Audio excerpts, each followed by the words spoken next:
Ce programme vous est proposé en audiodescription.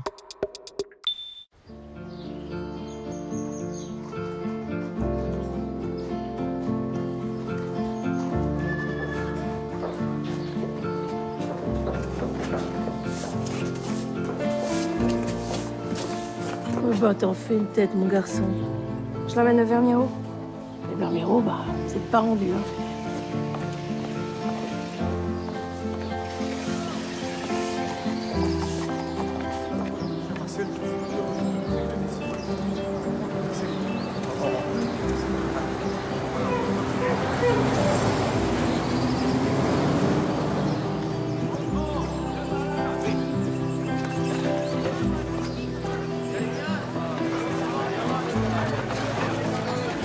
Gaston, traîne pas des pieds, on a plus de 3 heures de route. Je veux pas y aller. On n'a pas le choix, chérie. Allez.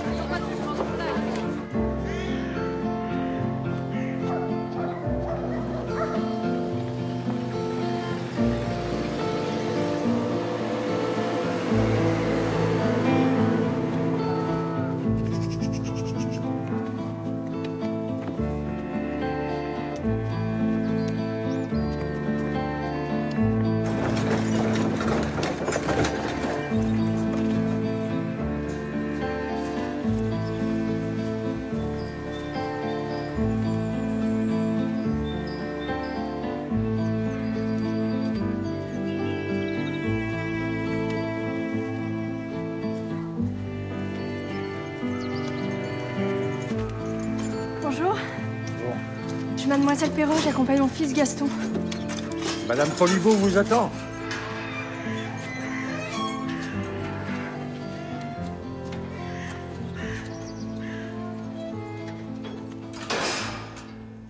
Bienvenue au Vermiro, Madame Perrault. Oh, pardon, Mademoiselle Perrault. Et toi, c'est Gaston, c'est bien ça. Monsieur Sandrin, de l'assistance publique, qui est aussi en charge de l'instruction de nos jeunes. Nous avons de bons maîtres qui sauront préparer votre fils au certificat d'études. Comme je vous disais dans ma lettre, je compte vous laisser Gaston le temps de trouver un logement à Paris. C'est l'affaire de quelques semaines. Oh, mais il se trouvera si bien au Vermiro qu'il ne voudra plus en partir. Il a l'air bien palichon, cet enfant. Le bon air du Morvan va lui redonner des couleurs. Vous emmenez Gaston déposer ses affaires. Je peux les accompagner? Non. L'usage veut que nous évitions de prolonger ces moments de séparation. Écoute, je reviens te voir à la fin du mois, d'accord? On ira manger des gaufres à Carré. J'aime pas les gaufres. Vous attendez quoi, Meyer? Maman! Maman! Maman!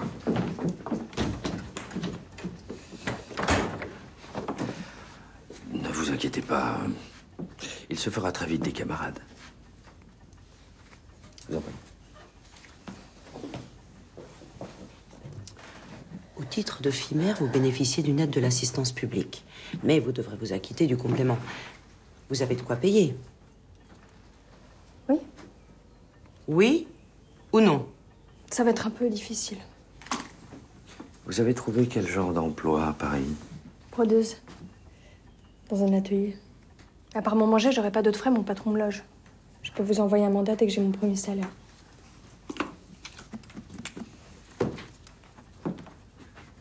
Je peux vraiment pas aller l'embrasser une dernière fois. Très bien. La nuit va bientôt tomber. Les routes ne sont pas sûres. Vous devriez rentrer. Au revoir, Mademoiselle Perrault.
Tiens.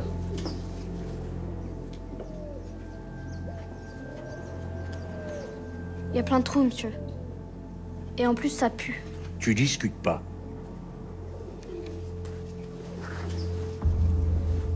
Allez, va avec les autres à la cour. Je peux garder ma toupie Quelle toupie? dans ma valise.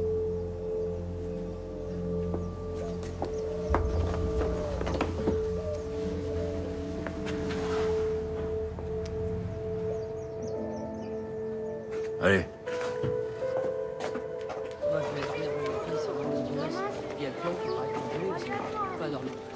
Allez, vas-y. Laisse-moi jouer.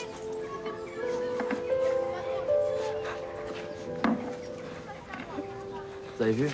Il chante comme une gonzesse, le nouveau. Et toi? T'as pas une cibiche? T'es un menteur. On va le fouiller. Lâchez-moi! Eh, fais-lui la paix! Va te faire enculer, Blanchette! Dégage!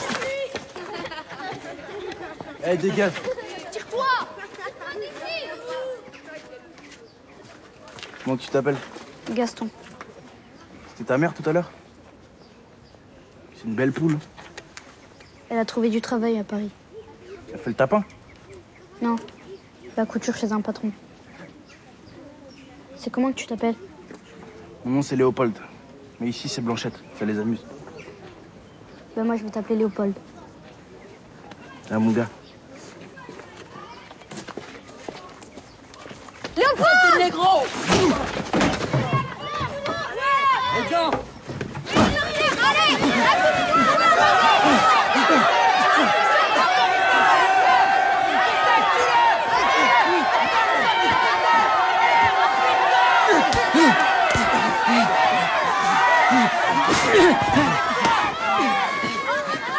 Sommeil dans le trou!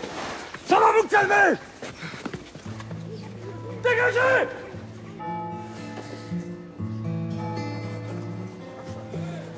Mon chéri, je suis toujours sans nouvelles de toi. Qu'est-ce qui se passe?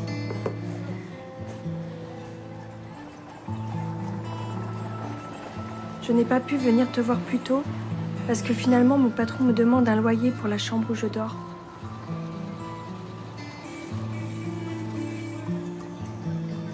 Je dois aussi payer mon manger. Alors il me reste pas grand-chose. Même pas de quoi acheter un billet de train. On n'a pas le sou, j'en étais sûre. Pas d'argent, pas de courrier.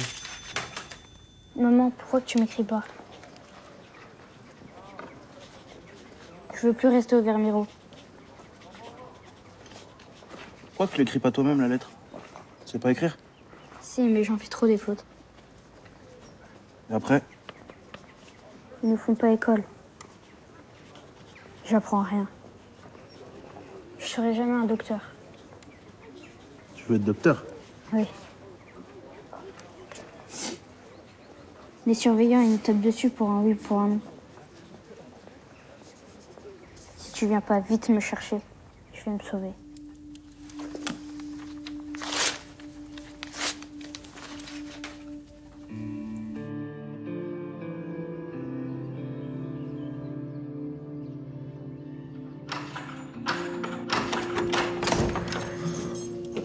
Arrêtez-vous là-dedans! Debout! Aujourd'hui, on a la visite de l'inspecteur. Vous avez intérêt à vous tenir à carreau! Tu t'es encore chié dessus, Mina! Non, c'est pas de sa faute, monsieur! Ta gueule, Perrault! Dans 5 minutes, je veux tous vous voir en bas, c'est compris?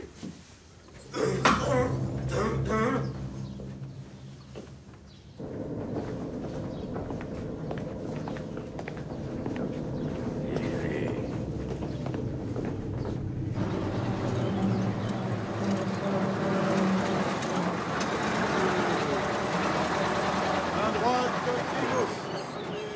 3, 4, 1, 2, relevez, cage. Allez, 1, 2, 3, 4. désolé pour le retard, mais en Morvan, la ligne droite n'est pas vraiment le chemin le plus court. Les routes sont dures. Mais le climat est bon pour nos petits colons. Ils ont combien d'heures de gymnastique par semaine? 2, sans compter les sorties en forêt. C'est bien. Commençons par la visite des locaux, si vous le voulez bien. 4, 1, 2, 3 et 4.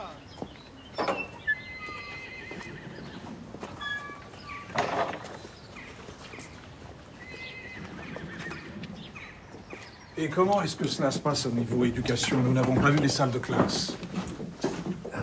Elles sont toutes en travaux. Elles avaient besoin d'être un peu rafraîchies. Il me faudra les visiter lors de ma prochaine inspection. Bien sûr. C'est très important, vous savez, l'éducation. Il nous faut leur donner les outils pour les remettre sur les rails de la vie. C'est notre priorité. Nous en préparons plusieurs au certificat d'études. Bien. Au terme de cette inspection, je ne peux qu'émettre un avis favorable sur la tenue de votre établissement et sur l'exigence pédagogique dont vous faites preuve. Sommes-nous en droit d'espérer que l'assistance publique nous adresse de nouveaux pupilles? Je ne pourrai qu'appuyer votre demande. Laissez-moi vous offrir cette caisse de champagne pour nous faire pardonner les virages du Morvan.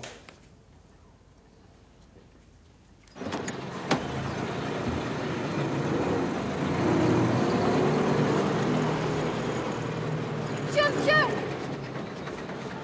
C'est des menteurs! On crève ici! Qu'est-ce qui se passe, mon garçon? Ils nous ont mis des beaux vêtements. Mais d'habitude, on est en guenilles, on a faim et on a froid. Ils nous tapent dessus.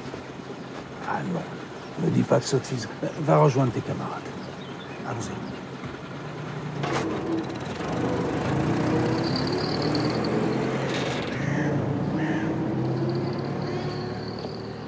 Approche. Perrault, je te dis d'approcher.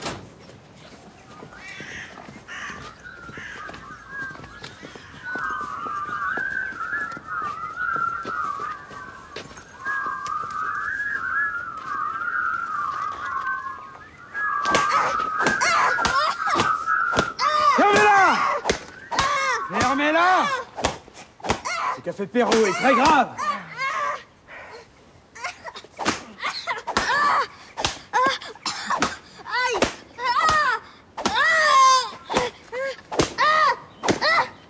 Joséphine, je crois que ça suffit.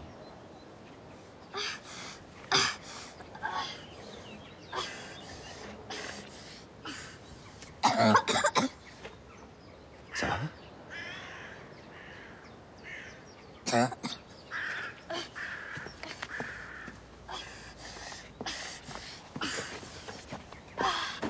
Emmenez-le. Emmenez-le, je vous dis.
À la nôtre. Et aux futurs pensionnaires que Marois va nous envoyer. Ce gamin va nous donner du fil à retordre. Jamais nous n'aurions dû le prendre ici. Pour ce que ça nous rapporte, mère ne nous a même pas envoyé de mandat comme elle s'était engagée à le faire. Ces gens-là n'ont pas de parole. Allons, Joséphine, tu ne crois pas que l'argent lui fait davantage défaut que la parole? Il est important que les familles sachent que nous n'accueillons pas uniquement des jeunes placés par l'assistance publique.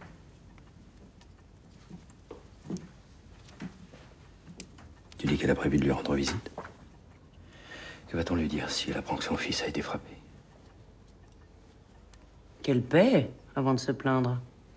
De toute façon, qui va croire ce gamin? Très bien. J'y vais.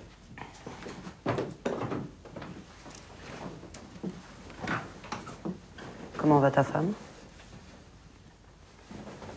Elle est de plus en plus faible. Tu es triste? C'est la mère de ma fille.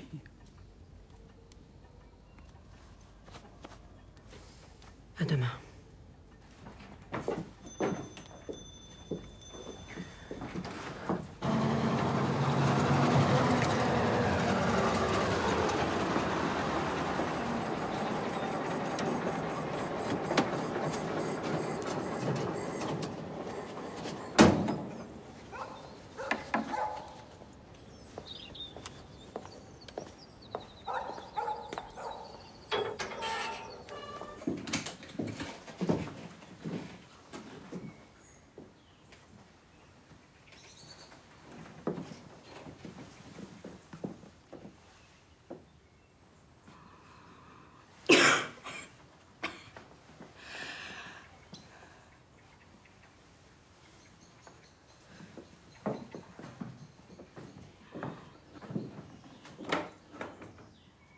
La fièvre ne retombe pas, la toux est de plus en plus sèche. Tout ça n'est pas très bon. C'est allé si vite. On va continuer la garrigue et augmenter la morphine. Comment s'est passée la visite de l'inspecteur Marois? Une simple formalité. Ah, tant mieux, tant mieux. À demain. Ernest. Merci.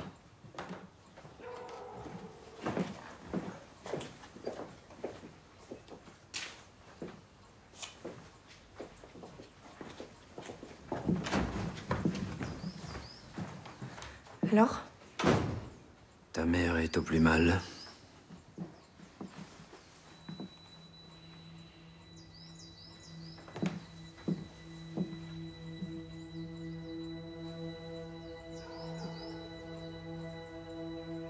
Il te faudra être courageuse, ma fille.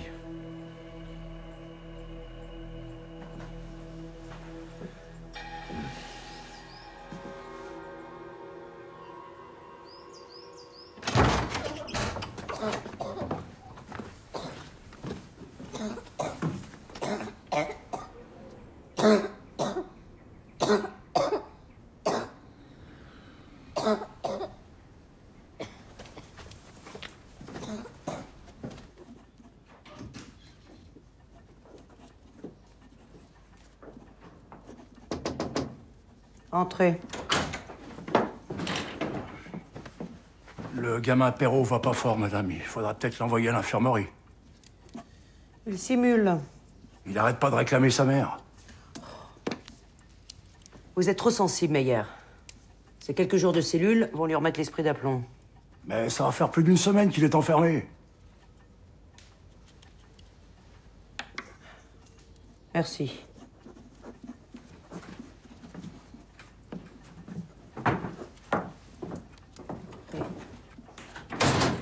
Mais c'est impossible.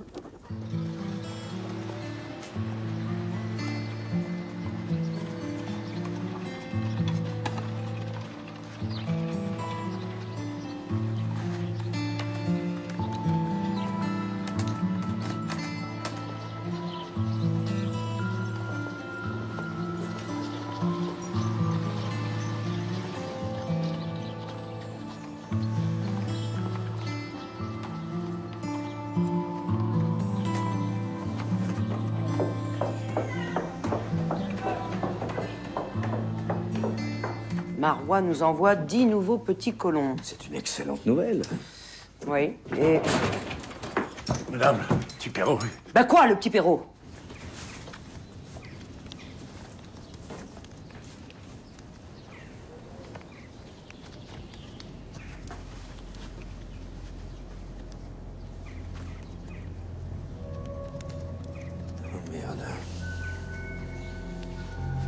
Merde. Transportez-le tout de suite à l'infirmerie. Personne ne doit savoir que c'est arrivé ici.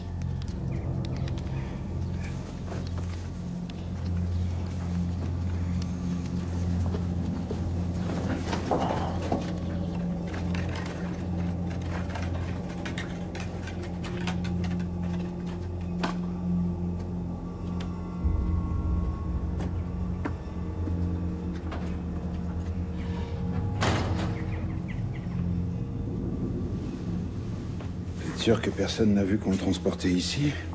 Personne, docteur. Meyer m'a assuré que personne ne l'a vu faire. Bon, je vais déclarer une pneumonie foudroyante. Mentionnez bien qu'il est mort ici, à l'infirmerie. Je suis désolé, mais là, vous m'en demandez trop. Fais-le pour moi, Ernest. Ne suis-je pas assez accablé par l'état de ma femme, ta sœur? Écoutez, nous n'avons pas le choix. Donc ne perdons pas plus de temps et rédigez le certificat de décès. Qu'est-ce que tu veux? Vous avez laissé crever Gaston? Tu sors! Rochambeau! Vous sortez d'ici! Ils ont tué Gaston! C'est pire que des bêtes sauvages! Je vais prévenir les gendarmes. Bon. Ils vont nous poser des questions sur les circonstances de la mort du petit. Et tu leur répondras ce que l'on s'est dit.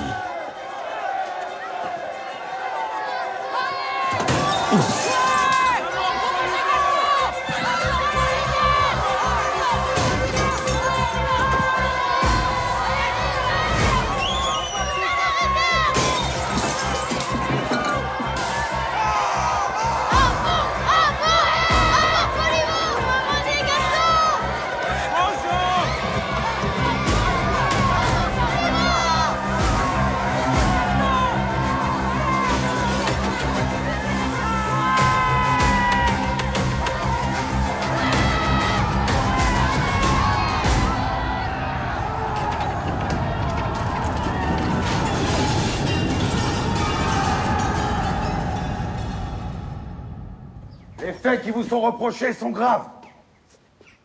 On connaît les meneurs, mais j'attends qu'ils se dénoncent.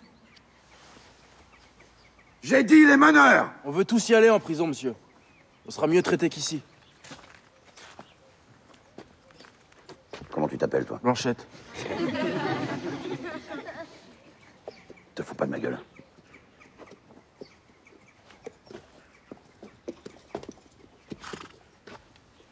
C'est qui, ce Blanchette? Une forte tête. Un colon pourtant intelligent. Il a même son certificat d'études. Une graine d'anarchiste qui leur monte le bourrichon. Il faut nous en débarrasser. Ça, c'est une décision qui dépend du procureur. Eh bien, le procureur a ouvert une instruction contre les meneurs suite aux dernières révoltes. À cette heure, il devrait déjà être emprisonné ou déplacé. Vous allez un peu vite. Avant tout, ils doivent être jugés.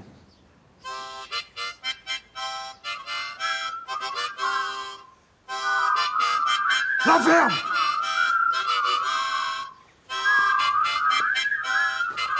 Vous êtes dit de la fermer!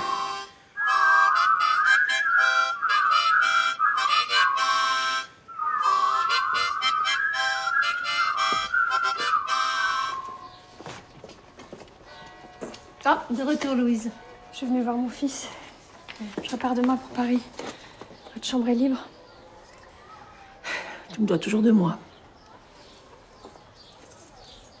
Écoutez, pour le moment, c'est tout ce que je peux vous donner.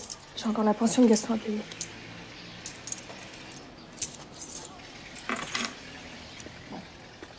Je te laisse la chambre pour la nuit. Merci.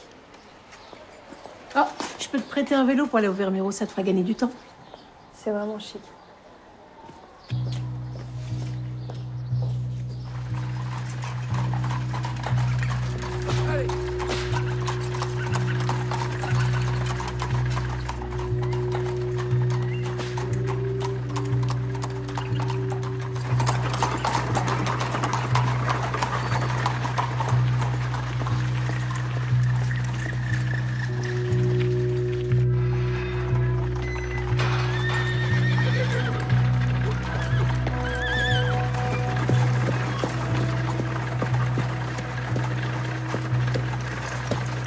Voilà le juge du Saint-Gratien. Eh bien, c'est pas trop tôt.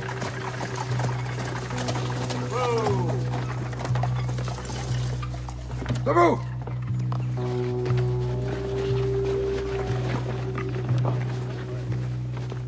Bonjour. Monsieur le juge. Monsieur le juge. Quels sont les faits, capitaine? Bris de vitres, destruction de mobilier et coups et blessures sur un des gardiens. Pourquoi vous êtes-vous révolté? Ils ont laissé Gaston crever dans sa cellule. C'est un mensonge, monsieur le juge. Il est mort à l'infirmerie. J'ai vu Meyer le transporter sur une brouette mort. Même que sa toupie, elle est tombée. Le docteur Mercier qui l'a soigné pourra en témoigner. Et où est-il? Il a été appelé pour une urgence à la ferme des Rastos. Et il m'a transmis le certificat de décès et rien ne mentionne une mort suspecte. C'est l'enfer, monsieur le juge. Notre vie, elle compte pour rien. Si tu dis vrai, c'est l'affaire de la justice. Pour nous, les damnés, il n'y a pas de justice. Ne l'écoutez pas, monsieur le juge. Celui-là nous a été envoyé par la pénitentiaire, c'est un voyou. Il finira à Cayenne. Bon, qu'est-ce qu'on fait, monsieur le juge? Mais conduisez les meneurs à la maison d'arrêt d'Avalon. Oh! Le juge a dit les meneurs! Vous trois, là. Allez. Allez.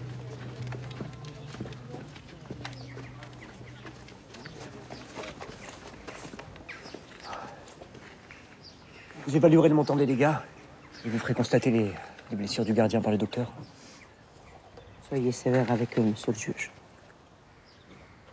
Faites-moi confiance pour que justice soit faite.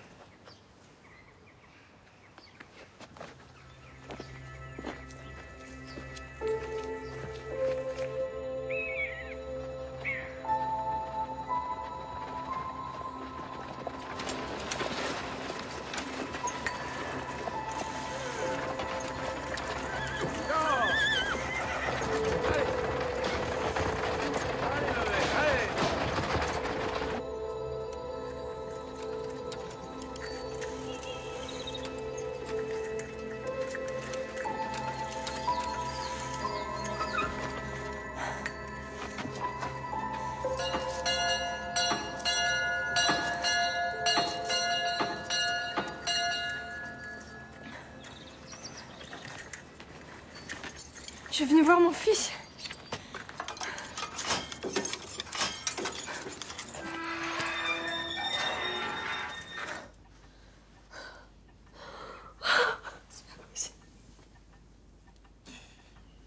Voulez-vous que l'on fasse venir le médecin? Je veux le voir. Ce n'est pas possible. Le docteur a demandé à ce qu'on le mette en bière pour éviter toute contagion. On va t'ouvrir le cercueil. Seuls les gendarmes sont habilités à le faire. Allez les chercher. Allez les chercher. N'insistez pas, mademoiselle. Je veux le voir. S'il vous plaît. Je veux le voir. Attendez, s'il vous plaît. Calmez-vous, asseyez-vous.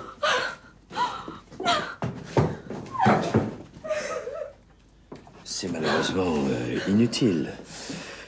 Le cercueil a été transporté à la morgue d'Avalon.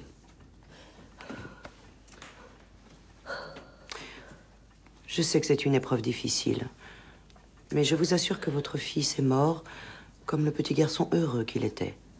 Une pneumonie foudroyante, que voulez-vous?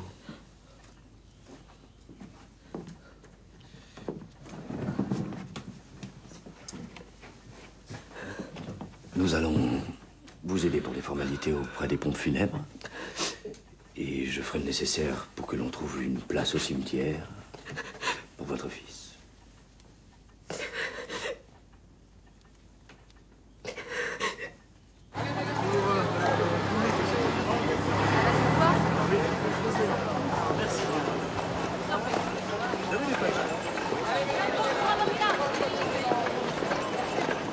Bonjour. Salut, monsieur le juge. Merci. On peut livrer ça? La mise en feuille pour demain? Ah, des sous, hein. Bonjour, monsieur le procureur. Ah, dis donc. Alors, où en êtes-vous avec ces vauriens? Tenez. Asseyez-vous.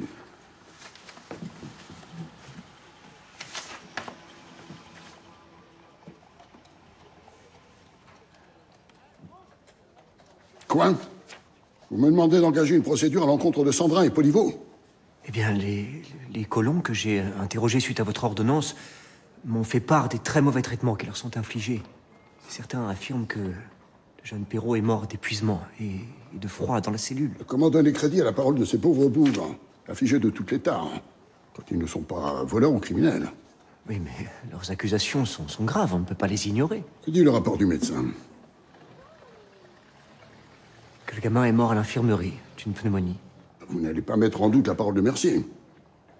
Émile, vous venez à peine d'être nommé juge. C'est l'un de vos tout premiers dossiers. Alors ne faites pas de zèle. Bouclez-moi cette procédure et renvoyons au plus vite ces colons devant le tribunal. Ces révoltes n'ont que trop duré.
Qui êtes-vous? Je suis le juge Guidon, chargé de l'enquête sur la révolte des Vermiraux. Je tenais à vous présenter mes condoléances. Je vous remercie. Que savez-vous exactement des circonstances de la mort de votre fils? On m'a dit qu'il avait été emporté par une pneumonie foudroyante. En réalité, il se peut que votre fils soit mort suite aux mauvais traitements qui lui ont été infligés. Qu'est-ce que vous voulez dire? Eh bien, certains colons affirment qu'il serait mort dans la cellule où on l'avait enfermé. Mais pourquoi est-ce qu'on l'aurait mis en cellule? Parce qu'il contestait les conditions de vie des colons des Vermiraux. Où allez-vous? Au Vermiraux, leur demander des comptes. Ça ne sert à rien d'aller là-bas. Vous croyez que je vais rester là sans rien faire? C'était mon fils. C'était ma vie. Écoutez, je comprends votre chagrin et votre colère. Faites en sorte que la vérité soit établie sur les circonstances de la mort de votre fils. Comment? En portant plainte contre Sandrin et Poliveau. Réfléchissez bien, mademoiselle. Votre plainte sera lourde de conséquences. Il vous faudra ensuite les assumer.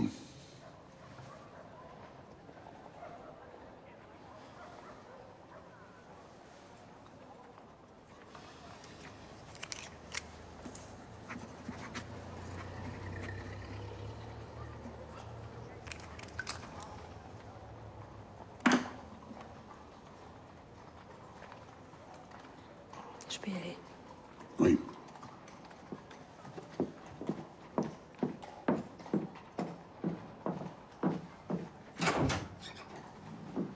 C'est une déclaration de guerre que vous venez de faire signer à cette jeune femme. Maître Henri, l'avocat de Sandrin de Poliveau, est un ténor du barreau parisien. Vous ne ferez pas le poids, Émile.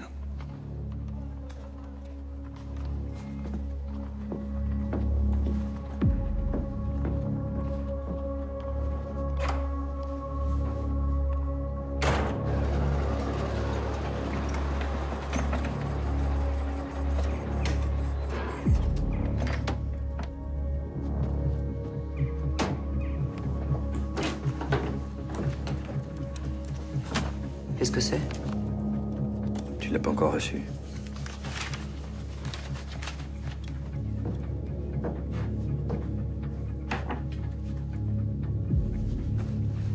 Quoi? Ces vauriens mettent les Vermiraux à feu et à sang, et c'est nous qui allons devant la justice. C'est la mère de Perrault qui a porté plainte. Sans quoi, le procureur Gerbaud n'aurait jamais ouvert une instruction. Je t'avais dit que ce gosse allait nous attirer des ennuis. Que diable l'as-tu laissé mourir dans cette cellule? Armand, je t'en prie. Tu ne vas pas me mettre cette histoire sur le dos.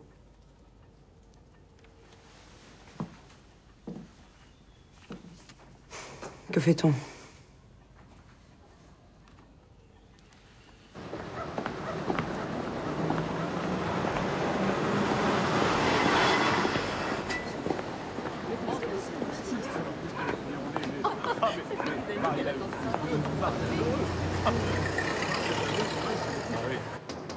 Oui? Bonjour, madame. Bonjour. Merci. Bonjour, monsieur. Bonjour. Assieds-toi.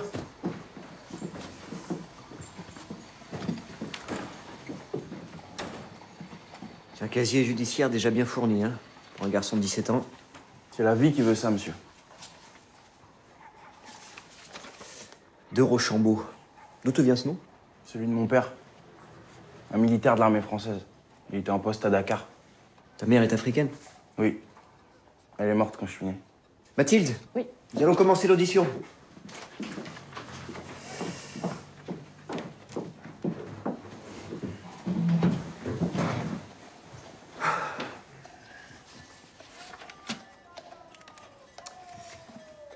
Tu affirmes que Gaston Perrault est mort dans sa cellule? Oui. Le docteur Mercier mentionne dans l'avis de décès qu'il se trouvait à l'infirmerie. Il ment. Comment le prouver? J'ai vu Meyer, le gardien. Il le transportait dans une brouette. Il le transportait comment? Il était sous une bâche. Donc tu n'as pas pu formellement l'identifier? Je suis sûr qu'il était dessous. Et je l'ai vu s'arrêter devant la porte de l'infirmerie. Et j'ai ramassé la toupie du petit Gaston dans la cour. Par terre. Et elle est où, cette toupie, maintenant?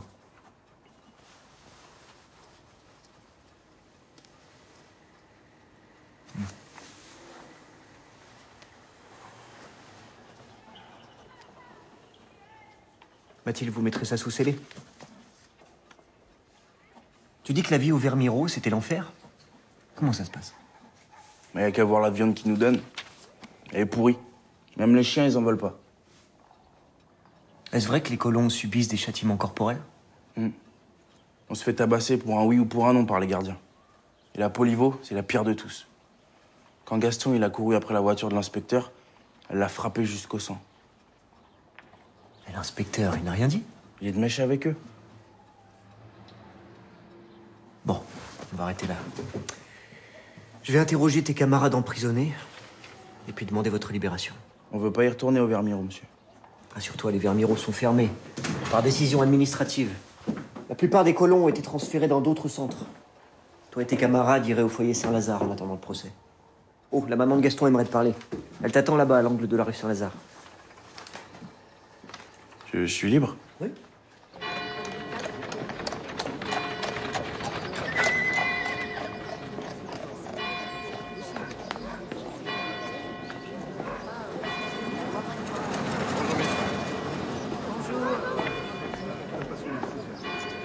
Qu'est-ce qu'elle ferait? Bonjour, madame. Vous voulez me parler? Oui. Viens. J'espère que là-bas. Qu'est-ce qui s'est passé avec Gaston? Ils l'ont laissé crever dans sa cellule. C'est des chiens, madame. Comment il était la dernière fois que tu l'as vu? Bien, il allait bien. Mais il vous réclamait tout le temps. Vous savez, moi je l'aimais bien, votre Gaston. C'était pas un dégonflé, il aura tenu tête jusqu'au bout. Vous pouvez être fier de lui. Moi j'y vais. Au revoir, madame.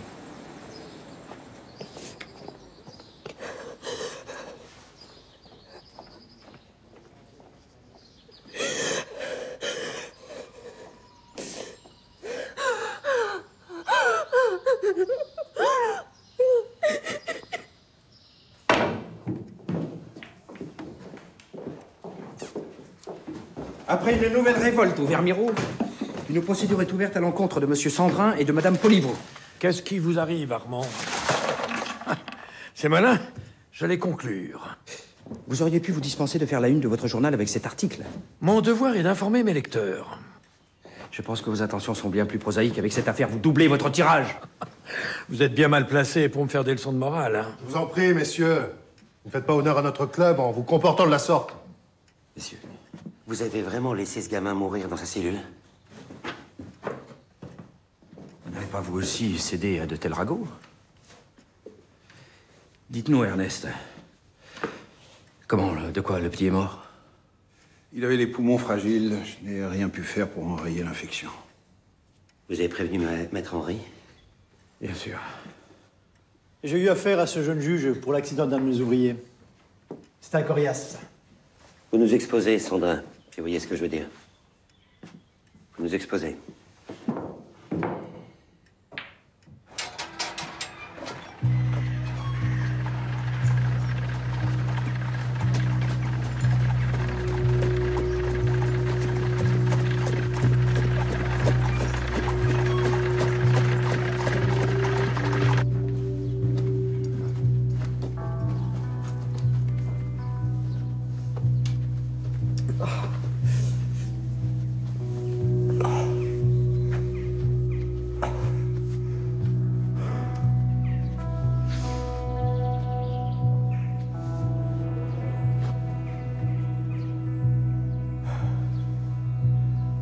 Immonde.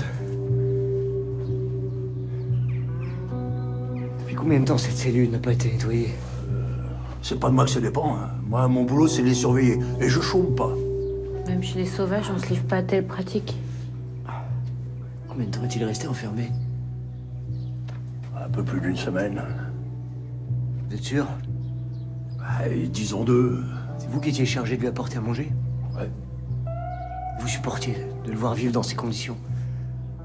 Vous n'avez alerté personne? Si. La patronne, Madame Poliveau. Elle n'a rien fait? Elle disait que c'était pour lui mettre du plomb dans la cervelle. Pauvre gamin. Bon, faites un croquis sommaire des lieux et décrivez par le menu tout le mobilier. Est-ce que vous appelez ça du mobilier? Monsieur Meyer, vous maintenez que le jeune Gaston a bien été transporté à l'infirmerie? Oui. Combien de temps est-il resté? Un peu plus de 2 jours.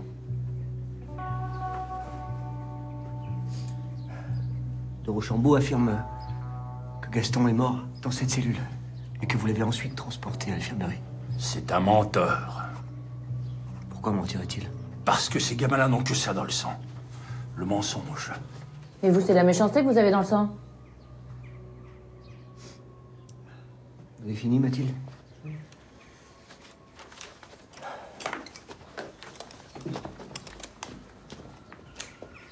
Pourquoi vous acharnez sur nous? Je me remets au fait.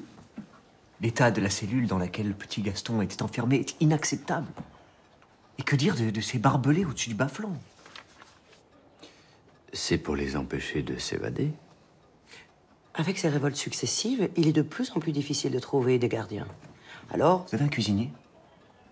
Vous pensez que c'est moi qui suis derrière les fourneaux? Je vous en prie, non, Au cours de l'inspection des cuisines, nous avons trouvé des vers dans la viande. Elle n'était pas destinée aux colons. Et puis, c'est au cuisinier qu'il faut poser ces questions. Je vais l'auditionner, oui.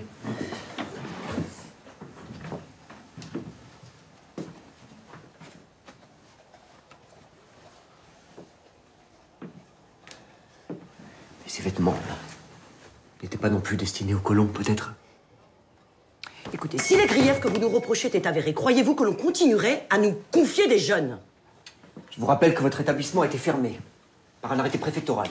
Je vois que vous êtes d'un naturel plutôt remporté, un pouvoir colérique.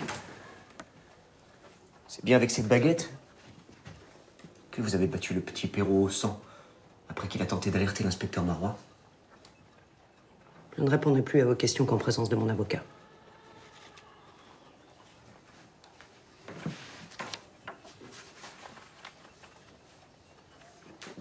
Les Vermirous, un havre de paix pour nos petits colons. C'est bien vous qui avez fait éditer cette brochure, monsieur Sandrin? Non. Ce n'est pas ce que nous a dit l'imprimeur. Et je ne vois pas à quel titre je l'aurais fait. Je n'ai aucune responsabilité au sein de l'établissement. Et enfin, selon de nombreux témoignages, vous y passez la plupart de votre temps. Je suis un ami de Madame Poliveau. Je lui prodigue quelques conseils au seul titre d'agent de placement de l'assistance publique. Vous aurez à le prouver. Jeune homme, vous faites preuve à notre égard d'une morgue qui outrepasse vos prérogatives. Votre audition est terminée?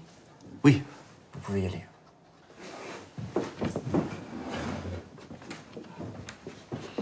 Monsieur le juge. Madame. Vilaine femme.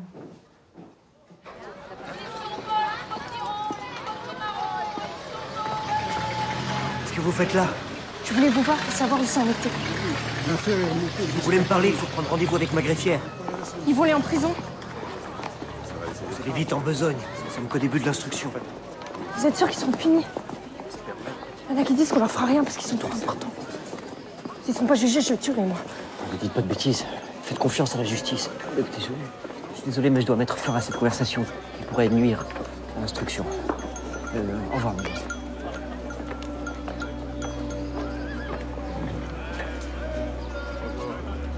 Henriette va passer. Gardez 2 litres.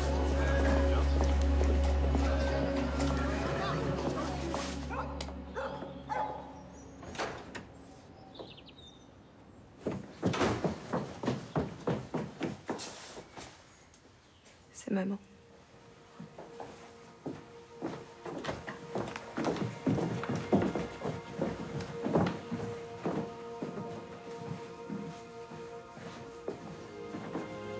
Elle n'a pas eu la force d'attendre ton retour.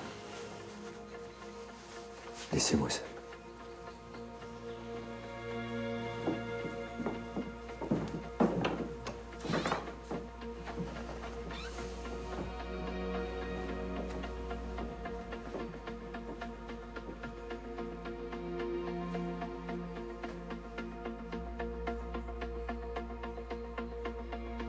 Tu ne méritais pas ça.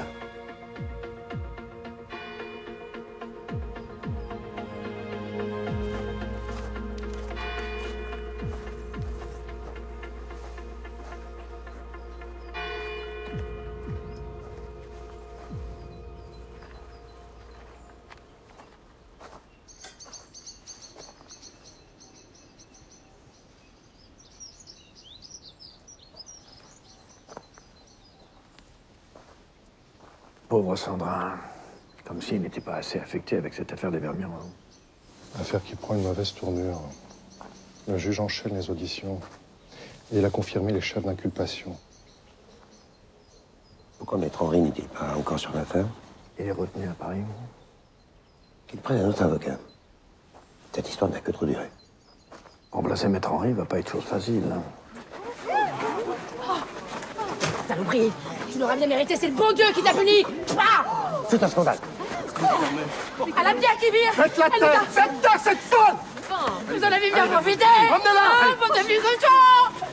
Je ne méritais pas les photos. Laissez-moi. C'est qui? Une folle. Pourquoi ça méprise à maman? Ton père a raison. C'est une folle.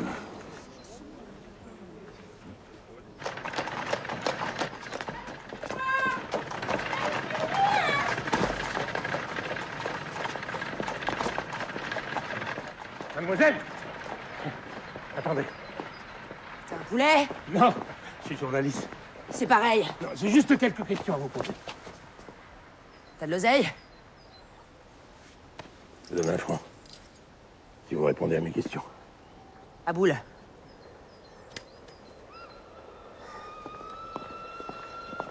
Je m'appelle Gabriel Latouche. Je suis journaliste à l'Éclair. T'es pas du coin? Ah bah non, je suis de Paris. Qu'est-ce que tu veux savoir? Eh ben d'abord, j'aimerais bien connaître votre nom. Kaminski. Kaminski Gilberte. Vous connaissiez Madame Sandrin? Pour sûr? C'est elle, la patronne à la pierre qui vire. Une sacrée garce. La pierre qui vire? Une colonie. Pour les pauvres filles comme moi. Mais pourquoi vous dites que c'est une garce? Elle nous obligeait à coucher avec ces vieux cochons qui étaient à son enterrement. C'était quoi les photos dont vous parliez? Il nous prenait à poil. Qui ça, Lynn? Son mari. Monsieur Sandrin? Vous êtes sûr de ce que vous avancez? Un vieux vicieux. Embarquez-la.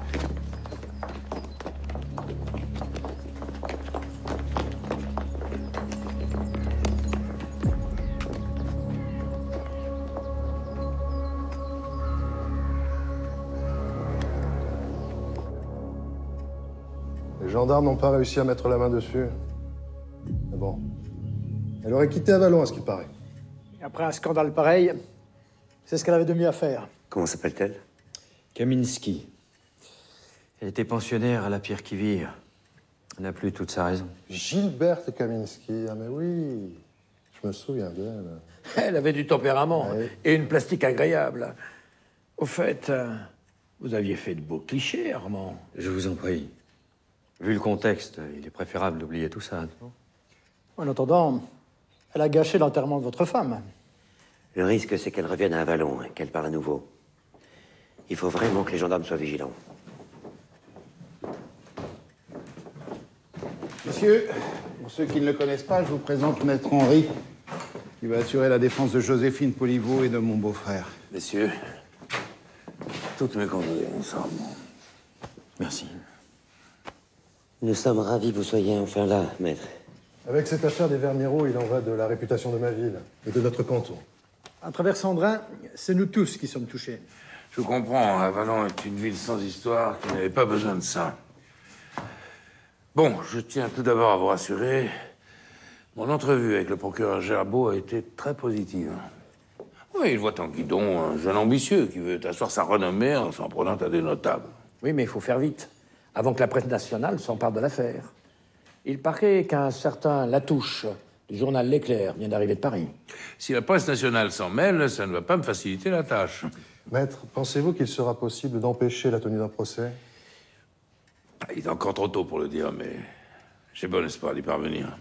Lorsque vous êtes entretenu avec le procureur, a-t-il évoqué cette affaire de la pierre qui vire? Non, l'instruction ne concerne que les Vermiro et la mort du petit Perrault. Et moi, je suis là pour assurer la défense de Sandrin et de Madame Poliveau. Ravier, j'aurais besoin de vos services et de votre journal. Il est à votre disposition, maître. Et je compte aussi sur vous tous afin de réunir un maximum de témoins à décharge.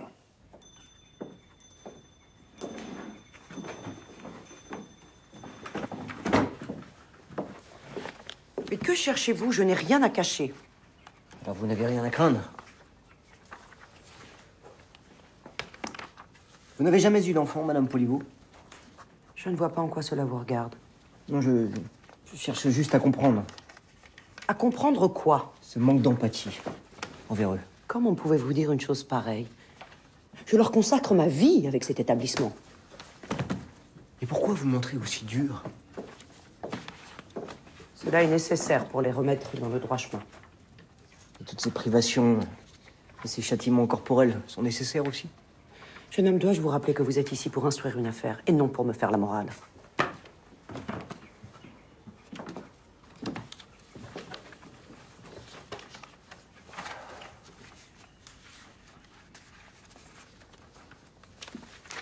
Et cette ville-là vous appartient? Suis-je obligé de répondre? Non, non. Mais votre silence n'en sera que plus éloquent. Oui, elle m'appartient. C'est beaucoup d'argent. Je l'ai acheté une bouchée de pain il y a quelques années. Le pain que vous retirez de la bouche de ces pauvres enfants? Je ne vous permets pas, madame. Enfin, Mathilde. Lors du procès, vous aurez à justifier de vos revenus et de votre patrimoine. Entre autres. La somme allouée chaque mois pour l'achat de vêtements et de nourriture s'élève à environ 1000 francs. Colons sont au nombre de 60. Ça fait donc 15, un peu plus de 15 francs par personne. Et donc 10 sous par jour. Même pas de quoi acheter un pain? Quelle honte. Combien l'assistance publique verse-t-elle pour chaque colon? 45 francs. Ils font donc 30 francs de marge sur le dos de chacun des jeunes? Et si l'on ajoute ce qu'ils perçoivent en plaçant certains chez les paysans, ça signifie que l'accueil des colons leur coûte quasiment rien. Non seulement ils détruisent des vies, ils volent l'État. Ils trahissent les valeurs de la République. Ah. Qu'est-ce qui vous arrive? Par la présente, je sous-signe Joséphine Poliveau, gérante de l'établissement des Vermiro, confie la gestion administrative et financière de l'établissement à monsieur Armand Sandrin. Le voilà, le document à charge qu'il nous fallait. Et c'est pas tout. Ce sont des quittances de prestations signé par Sandrin. Et manque pas d'aplomb, hein. Oh non, mais je ne suis qu'un ami de Madame Poliveau, à laquelle je produis quelques conseils.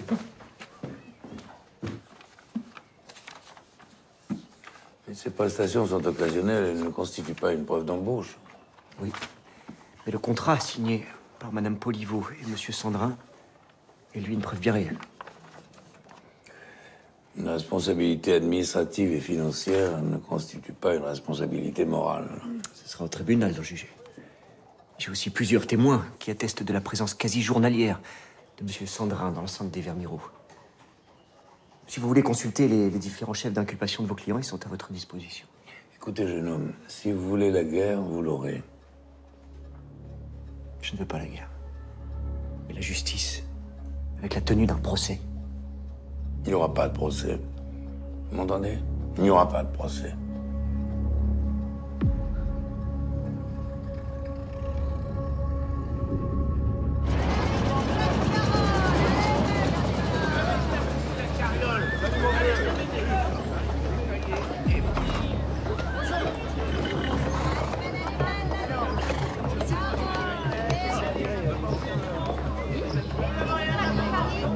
Salut, monsieur le juge. Merci. Monsieur le juge? Oui. Ils nous ont pas raté, hein. Le juge Guidon, défenseur de gamins criminels et vicieux, porte atteinte à l'honneur de 2 personnes respectables que sont Joséphine Poliveau et Armand Sandrin. Qui êtes-vous? Gabriel Latouche, journaliste au quotidien L'Éclair. Je viens couvrir l'instruction de cette affaire et j'espère son jugement. Vous venez de Paris pour ça? Ah oui. Je ne tarderai pas à voir arriver mes confrères. L'affaire est prise très au sérieux à Paris. Elle a même été évoquée à l'Assemblée. C'est honteux ce que vous infligez à ce pauvre monsieur Sandrin. Je ne fais que mon travail, madame. Je le trouve très courageux. J'aimerais écrire un article sur vous. Le juge Courage qui défie les notables d'Avalon. J'ai nullement envie de continuer à faire la une des journaux. Et puis je tiens surtout à préserver le secret de l'instruction. Je suis désolé, hein. Ouais, je comprends. Monsieur le juge. Oui. Dans cette affaire, la presse peut jouer un rôle de tout premier plan. L'Éclair est un quotidien national à fort tirage. Je peux vous apporter le soutien dont vous ne tarderez pas à avoir besoin. Non, non, je vous remercie. Très bien. Si vous voulez me joindre, je suis à l'hôtel du Chapeau Rouge. Au revoir, monsieur le juge. Au revoir.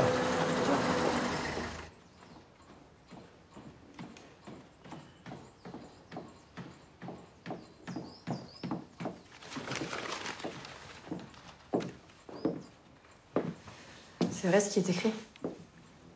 Toi et Madame Poliveau, vous maltraitez les colons des Vermiro et vous avez laissé un petit garçon mourir dans sa cellule. Crois-tu un seul instant ton père capable d'aussi vilaine chose? C'est ce jeune juge qui a décidé de nous traîner dans la boue. Comme maman dirigeait la pierre qui vire. Cette fille qui a fait scandale au cimetière, je te l'ai dit, est complètement folle. Et de quelle photo elle parlait? Elle racontait n'importe quoi. Allez. Comment s'est passée ta journée? Tu es allé sur la tombe de ta mère? Pardon.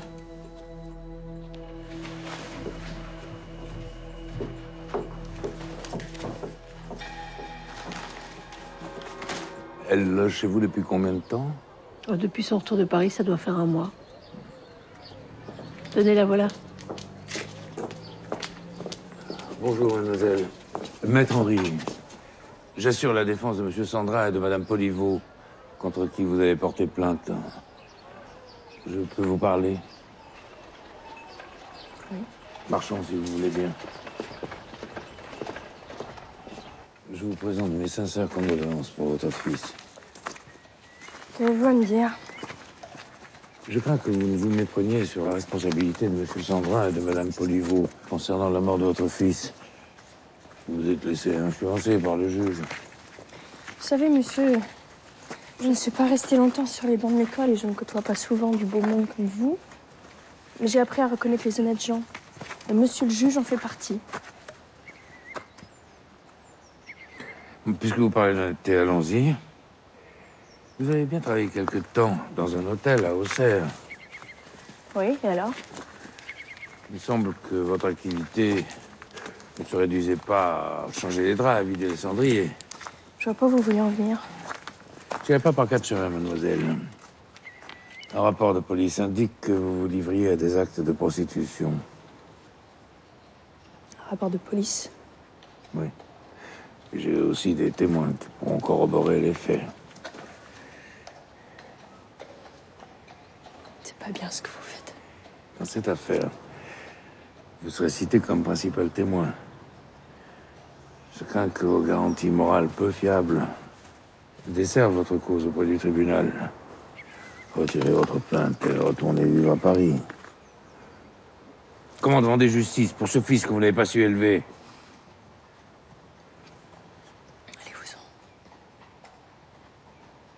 Allez-vous-en. Allez-vous-en! Je vais vous voir, monsieur le juge. Qu'est-ce qui vous arrive, mademoiselle Perrault? Laissez-la, merci. Il arrive qu'on cherche à me salir. Mais qui cherche à vous salir? L'avocat de Sandrin et Poliveau, il veut que je retire ma plainte. Asseyez-vous. Pour quelle raison? Parce qu'il dit que Sandrin et Poliveau n'y sont pour rien dans la mort de mon fils. C'est fou. Il le sait très bien. Oui, mais si je la retire... Si je la retire pas, il va... Il vous a menacé? Il va révéler que je me suis prostituée. Et c'est la vérité? Oui. Mais le père de Gaston venait de me quitter, j'avais pas de quoi payer la nourrice. Mais je suis pas une prostituée. C'est sûr que ça va pas arranger nos affaires. Maître Henri est venu jusqu'à votre domicile pour vous dire tout ça? Oui, il m'attendait dans la cour. La loi le lui interdit. Il y a des témoins? Madame Roumier, ma logeuse, il parlait avec elle quand je suis arrivée. Il cherche à vous déstabiliser. Vous vous rendez compte, si jamais la nouvelle se répand dans Avalon... Je vais retirer ma plainte. La retirer n'arrêtera pas la procédure engagée. Je vous conseille de la maintenir. Mon instruction repose en grande partie sur votre témoignage. Pensez à votre fils. Vous pensez à qui?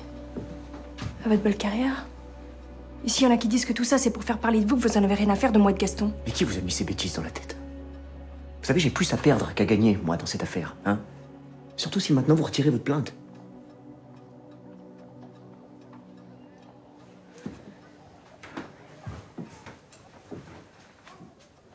Faut que je réfléchisse.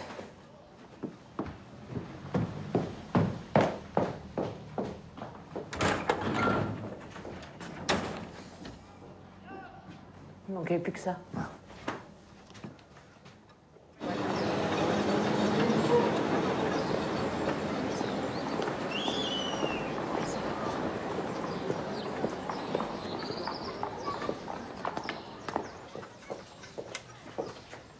Madame Roumier? En personne. Bonjour, juge Guidon. Ah, pardon, je vous voyais pas si jeune. Qu'est-ce que je peux faire pour vous? Votre locataire, mademoiselle Perrault, a reçu la visite d'un monsieur ce matin? Pas que je sache. Si, un avocat, maître Henri. Écoutez, réfléchissez bien, c'est important. Elle dit que vous parliez avec lui quand elle est arrivée. Non, je vous assure, j'ai parlé à personne ce matin. De quoi avez-vous peur? Je suis désolée, mais j'ai autre chose à faire, pardon.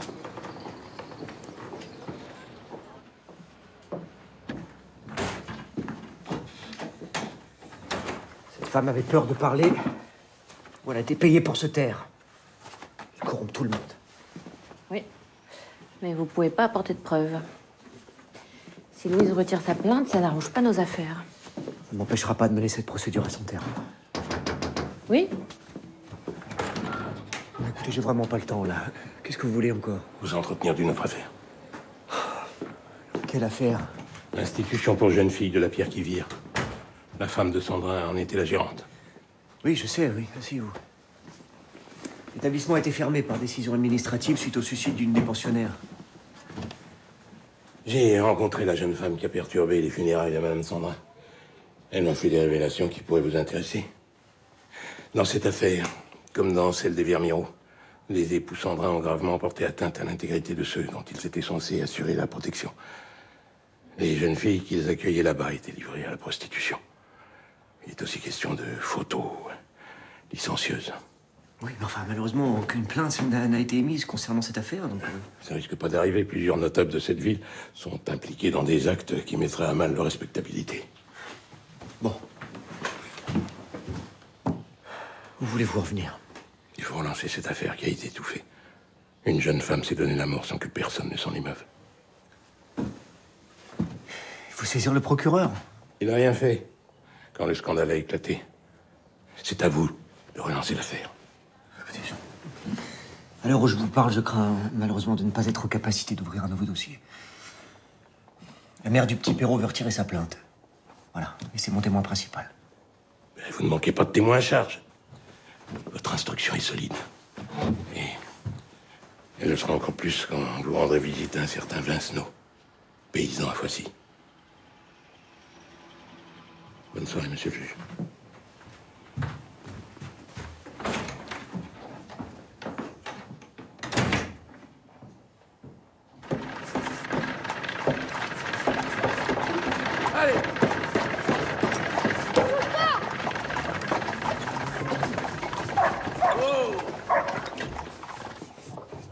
On leur a fait peur? De qui vous parlez? Ne me prenez pas pour un imbécile. Je suis le juge Guidon qui instruit l'affaire des Vermiro, mademoiselle Jeannot, ma greffière. Qu'est-ce que j'ai à voir là-dedans? Vous savez que le petit Perrault est décédé? J'ai appris ça. Un gentil gamin. Il a travaillé pour vous? Ah, il m'a donné un coup de main pour rentrer le bois. Qu'est-ce que vous entendez par coup de main? Non, non, mais ne cherchez pas. Je sais que Sandrin l'a placé chez vous. Comme il a placé Basseporte et Menot qui viennent de s'enfuir quand ils nous ont vus arriver.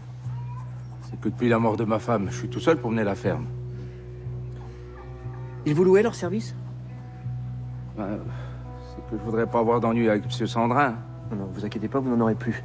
Une procédure a été engagée à son encontre. Menot et Basseporte. Il les a placés chez moi jusqu'à la fin du mois. Alors je les loge, je les nourris et en échange... Et en échange, ils travaillent pour vous. Oui. Vous payez Sandrin pour leur service? Disons que toutes les semaines, je le fournis en volaille, en fruits et légumes, en site quand c'est la saison. Vous savez qu'il touche déjà une allocation très substantielle de l'assistance pour ces jeunes? À ce qui paraît. Mais qu'est-ce que je risque? Rien. Si vous venez témoigner le jour du procès. Allez, allons-y, Mathilde. Vous confirmez devant ces messieurs-dames et leurs avocats les propos que vous avez tenus lors d'une dernière audition. À savoir que Madame Poliveau a battu Gaston Perrault au sang après qu'il a tenté d'alerter l'inspecteur Marois des mauvais traitements qui vous étaient infligés. Battu au sang. Vous êtes sûr que je ne l'ai pas égorgé? Madame, vous parlerez lorsque je vous interrogerai. Alors?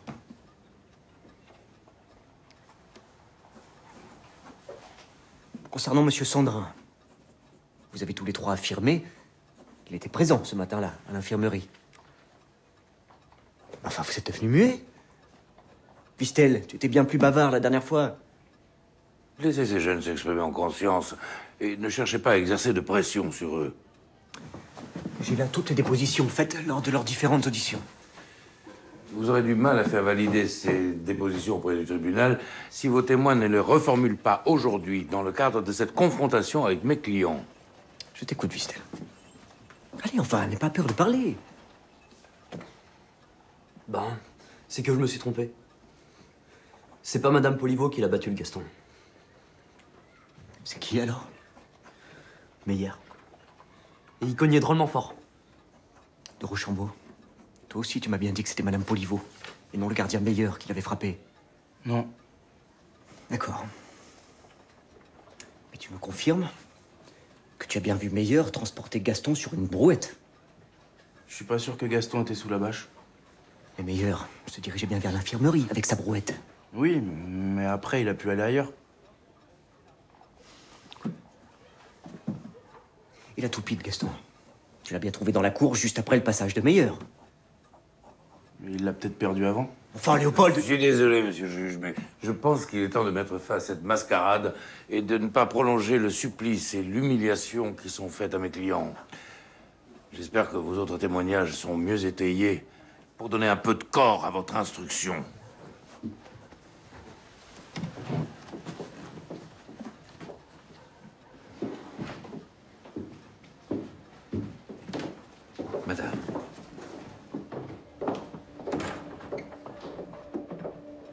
Nous aussi, on peut y aller? Non. J'ai obtenu votre remise en liberté, et c'est comme ça que vous me remerciez? Désolé, monsieur, mais on peut pas faire autrement. Qu'est-ce que ça signifie, enfin? On peut y aller?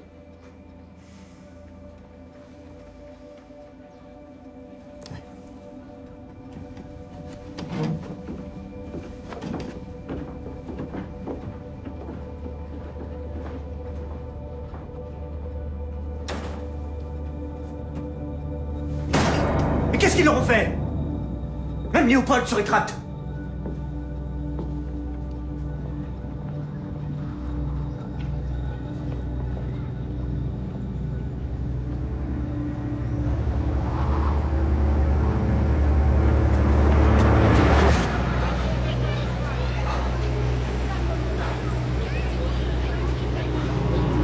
Mademoiselle Perrault est en passe de retirer sa plainte. Les principaux témoins se rétractent. Il ne va pas rester grand-chose dans votre dossier d'instruction. En tout cas, pas suffisamment pour envoyer l'affaire au tribunal. Vous savez très bien que Maître Henri et les membres du cercle corrompent tout le monde. Sans doute. Mais vous n'êtes pas en mesure d'apporter la preuve de ces subornations de témoins. Je les apporterai. La logeuse de Mademoiselle Perrault affirme ne pas avoir vu Maître Henri se rendre chez elle. Elle n'osera jamais maintenir ce faux témoignage devant un tribunal. Et vous ignorez l'identité de la personne qui a rémunéré les témoins à charge afin qu'ils se rétractent. Je la retrouverai. J'admire votre opiniâtreté. Je vais vous faire une confidence, Émile. Je pense comme vous que les faits reprochés à Sandrin et à Poliveau méritent une lourde condamnation. Mais notre justice demeure impuissante face à ces cartels conservateurs. Je sais, oui. Et c'est pour cette raison que l'affaire de la pierre qui vire a été classée sans suite. Le dossier était vide. Mais parce qu'on l'a vidé! Pourquoi laisser perdurer ce genre de pratique? Sans Zola, Dreyfus aurait été fusillé. Émile, même si vous partagez son prénom, vous n'êtes pas Zola. Étoffez vos dossiers si vous voulez que l'affaire soit renvoyée devant le tribunal.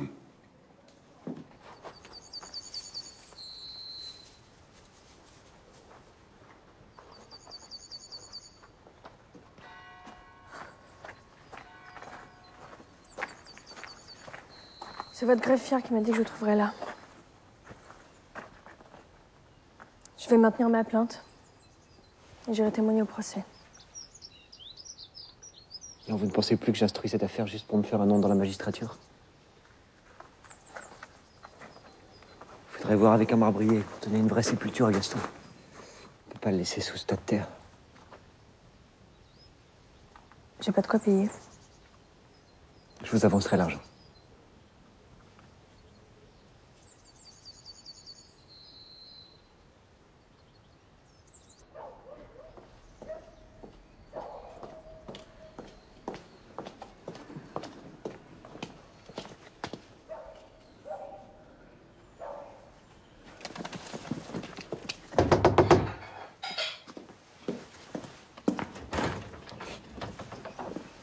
Qu'est-ce qui se passe, Madame Roumier? Pourquoi m'avaliser dehors?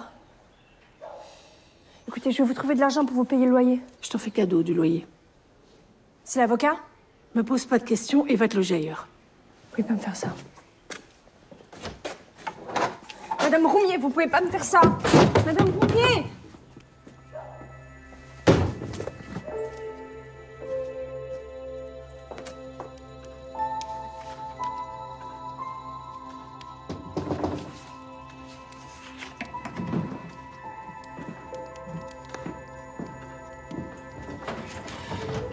Qu'est-ce que vous faites là? Vous ne pouvez pas venir chez moi, hein, enfin. Monsieur le juge, Madame Roumier, récupérez sa chambre, je suis à la rue. C'est l'avocat qui est derrière tout ça, j'en suis sûre. Vous n'avez vraiment personne chez qui aller? Personne.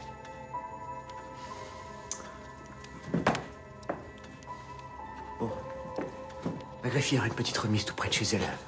Vraiment, pas très grande, mais ça pourra vous dépanner. Merci. Vous ne devez plus jamais remettre les pieds chez moi, hein? Comprenez, sinon je serai dessaisi de l'enquête. Je vous promets. Allez-y.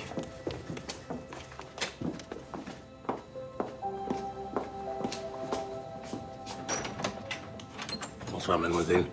Gabriel Latouche, du journal L'Éclair. J'aimerais m'entretenir avec monsieur Sandrin. Mon père n'est pas là. Je reviendrai. Attendez. Entrez. Il ne devrait pas tarder.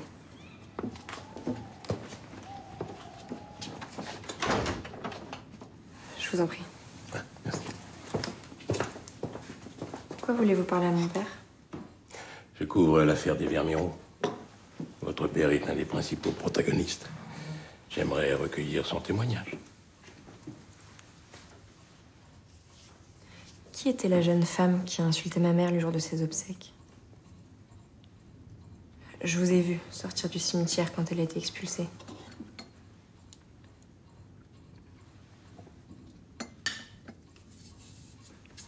Allez-y, n'ayez pas peur de parler. De toute façon, je ne crois plus mon père quand il dit qu'il n'a rien à se reprocher dans ses affaires. Vous y tenez vraiment? Votre mère était bien la gérante de l'établissement pour jeunes filles de la Pierre-qui-Vire? Oui, il y a quelques années de cela. Il vous est arrivé de vous rendre là-bas? Mes parents me l'interdisaient. Et au Vermiro? Pareil. Vous savez pourquoi? Peut-être parce qu'il s'y passait des choses pas très jolies à voir, comme c'est écrit dans les journaux. En effet. Gilberte, la jeune femme qui a insulté votre mère, était une des pensionnaires de la Pierre-qui-Vire. C'est une folle. Non. On l'a rendue folle. Votre père et votre mère obligeaient les jeunes filles à se prostituer. Avec des messieurs d'Avalon ou d'ailleurs. On y faisait aussi des photos un peu particulières. Attendez. Vous êtes sûr de ce que vous avancez? Vous vouliez la vérité?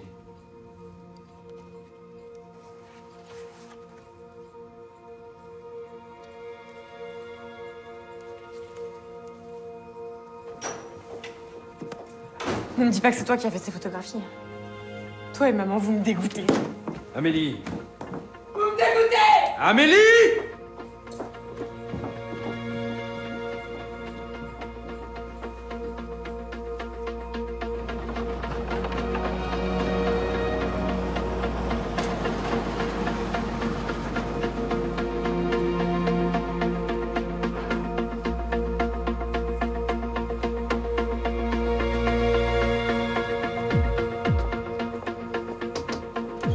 Elle reste enfermée dans sa chambre et refuse d'ouvrir.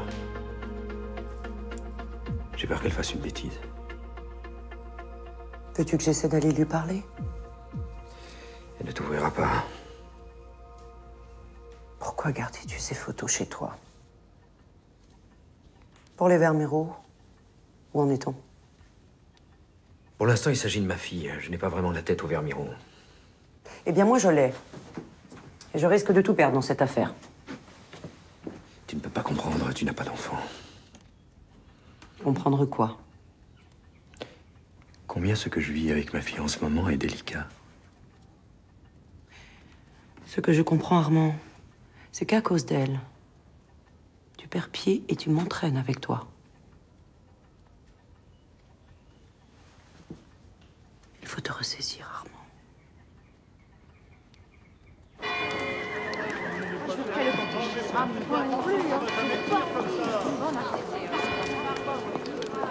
Bonjour, madame.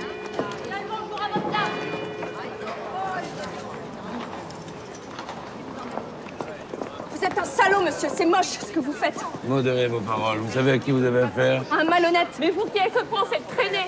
Elle a couché avec tout un vallon. C'est de sa faute si son fils est mort. Non, toi, c'est... Ça suffit. Gaston, allez! Comptez para! Ça va, madame? Ça va.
vous a dit que j'étais là? C'est le gendarme qui a failli vous dresser un procès verbal. Vous a vu descendre par le chemin qui mène à la forêt. Tout ça, c'est de votre faute, j'aurais jamais dû vous écouter.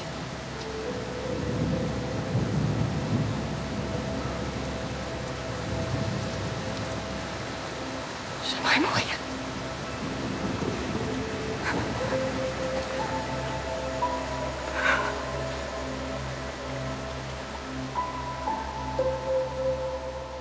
Bravo pour votre article, Ravier. Le petit juge est mort. Le juge amoureux. Le juge Guidon file le parfait amour avec Louise Perrault, celle qui a déclenché l'affaire des Vermiraux. Juge est parti. On voit mal comment il pourrait continuer à instruire l'affaire. J'adresse sur le champ au procureur une requête pour défaut d'impartialité. Voilà, tranquille, Armand. Vous êtes sûr qu'un autre juge ne va pas être désigné? Oh, il faudra tout reprendre à zéro et il faudra très certainement moins de zèle que Guidon.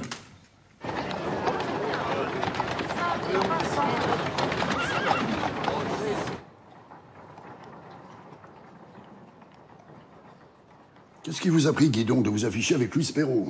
Le bûcheron qui vous a vu et que j'ai interrogé est formel. Vous la teniez serrée contre vous. Elle était au bord du suicide après s'être fait insulter et agresser. J'essayais juste de la réconforter. Vous comprendrez qu'Henri a sauté sur l'occasion pour demander votre dessaisissement. Je ne peux qu'aller dans ce sens.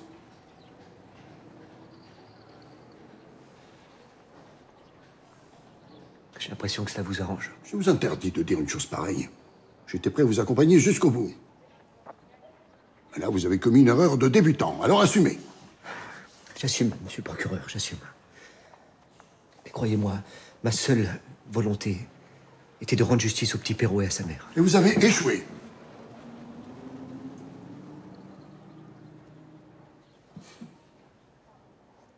Allez, Émile. Il faut savoir se nourrir de ses erreurs. Que cela vous serve de leçon pour votre prochaine affaire.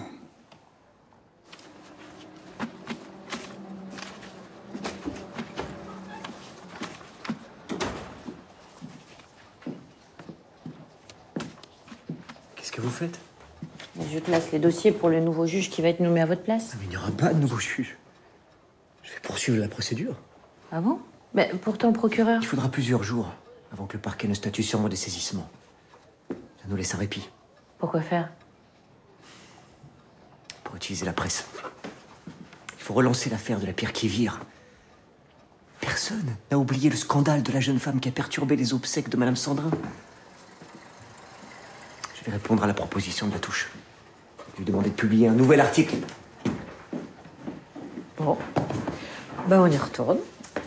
Les notables d'Avalon, sous la conduite de Maître Henri, entravent l'instruction que le courageux juge Guidon conduit à l'encontre des tortionnaires de l'institution de Vermiraux. Qu'ont-ils à craindre de voir celle-ci aboutir et qu'éclate au grand jour une autre affaire dont l'ancienne abbaye de la Pierre qui vire a été le théâtre? Voilà. Voilà ce que je redoutais. Gardez votre calme, Gustave. Continuez, André. Ne dit-on pas que cet établissement qui accueillait des jeunes filles placées sous la direction de M. Sandrin et son épouse était devenu un parc aux cerfs, un sérail pour les notables d'Avalon qui choisissaient là leur proie facile? L'institution fut fermée après que une de ces jeunes filles se soit donné la mort en se jetant du deuxième étage. C'est la touche, c'est une vermine. Et il ajoute dans son article qu'il aurait contacté d'anciennes pensionnaires de la Pierre qui vire et qu'elles seraient toutes prêtes à témoigner. Madame Poliveau, avec tout le respect que nous vous devons, reconnaissez qu'avec Sandrin, vous nous mettez dans un sacré pétrin avec votre affaire des Vermiraux. Je crois que nous sommes tous dans le pétrin, comme vous dites. Mais permettez-moi de vous faire remarquer, messieurs, que je suis la seule personne de cette assemblée à ne pas être impliquée dans ce qui s'est passé à la Pierre qui vire. Vous me lâchez, Joséphine? Non. Mais comprenez que cette affaire, qui vous implique, vous et votre femme, risque d'entraîner une nouvelle procédure, alors que le juge vient tout juste d'être dessaisi de l'affaire des Vermiraux. J'ai une mauvaise nouvelle. Guidon reprend l'instruction. Vous plaisantez? Non. Le procureur n'a pas retenu le défaut d'impartialité. Comment expliquer un tel revirement? Guidon a bien manœuvré.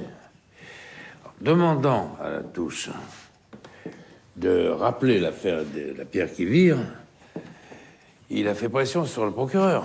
Enfin, de quelle manière? Latouche est sur le point d'apporter la preuve des exactions commises à la pierre qui vire, ce qui remet le procureur Gerbeau en première ligne, puisqu'il avait classé l'affaire au motif que le dossier était vide. Voilà. Ça serait remettre en cause sa respectabilité s'il entravait cette nouvelle procédure menée par Guidon. Je vous rappelle qu'il est le représentant du ministère public. Cette décision de Gerbeau risque de porter atteinte à votre renommée, maître.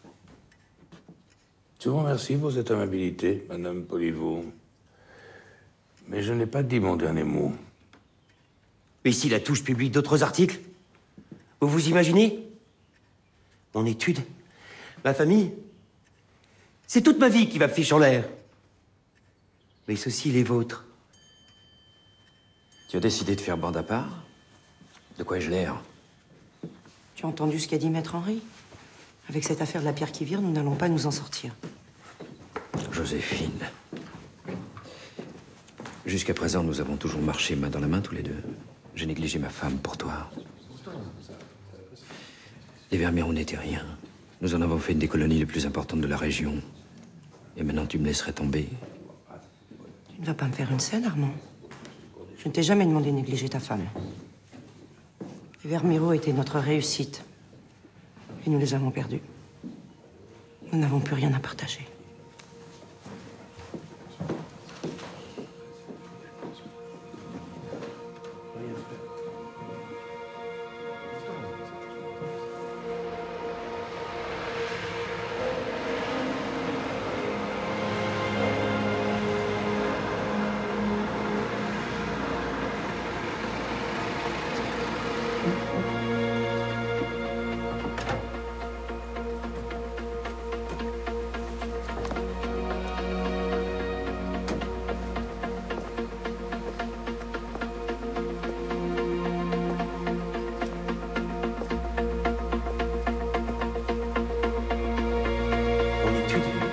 Ma famille, c'est toute ma vie qui va fiche en l'air.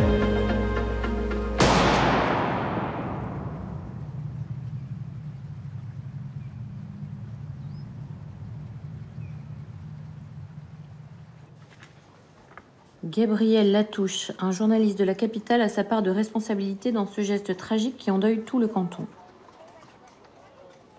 Latouche a attiré les foudres de tout le monde avec son article. Il le juge responsable de la mort de Chauveau. C'était pourtant un brave homme. C'est lui qui s'était occupé de la succession de mes parents. Enfin, Mathieu, vous n'allez pas le défendre, hein. Vous savez, le problème, là, avec tous ces braves hommes, comme vous dites, c'est qu'ils renvoient l'image de la probité et de la respectabilité. Mais leur âme, Mathilde, leur âme est aussi sombre que les tréfonds des forêts Morvandel. Les tréfonds des forêts Morvandel.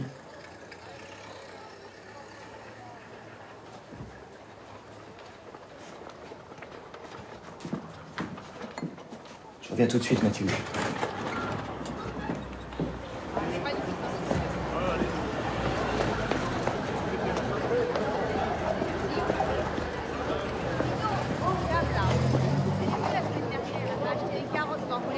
Qu'est-ce que tu fais là, Léopold? Je vous attendais, monsieur. Faut que je vous parle. Viens.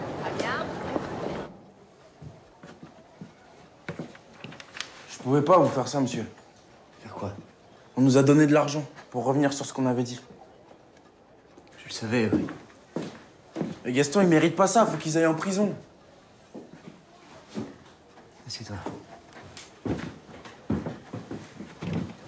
Tu connais la personne qui vous a remis de l'argent? Sûr, c'est un parent de la Poliveau. Il venait des fois au Vermeerou.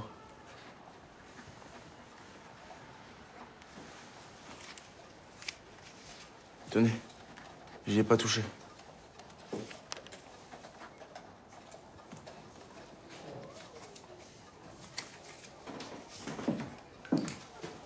Merci, Léopold. Tu me rediras tout ça le jour du procès, hein? Oui. Maître Henri va chercher à te déstabiliser et à te discréditer en te faisant passer pour un voyou dont la parole n'est pas fiable. Il te faudra tenir bon.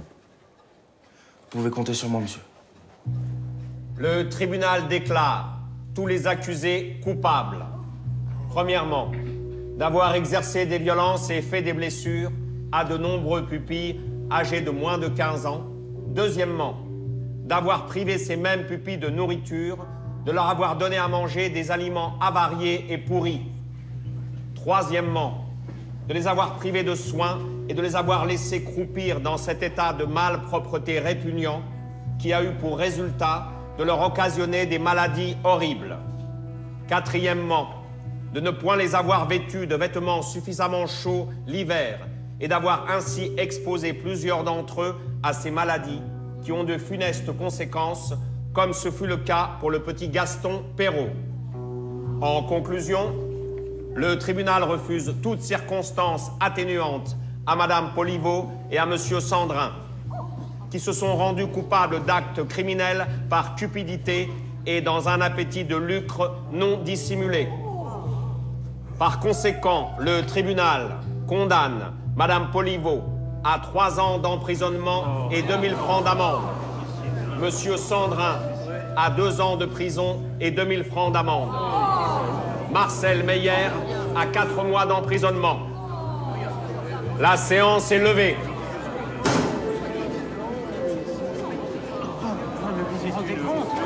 Honte à vous!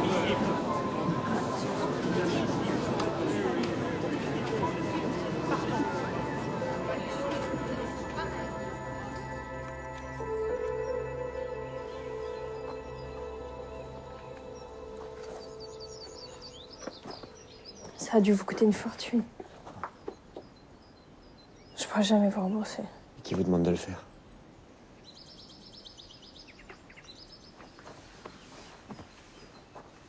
Au revoir, Louise. Au revoir, monsieur le juge.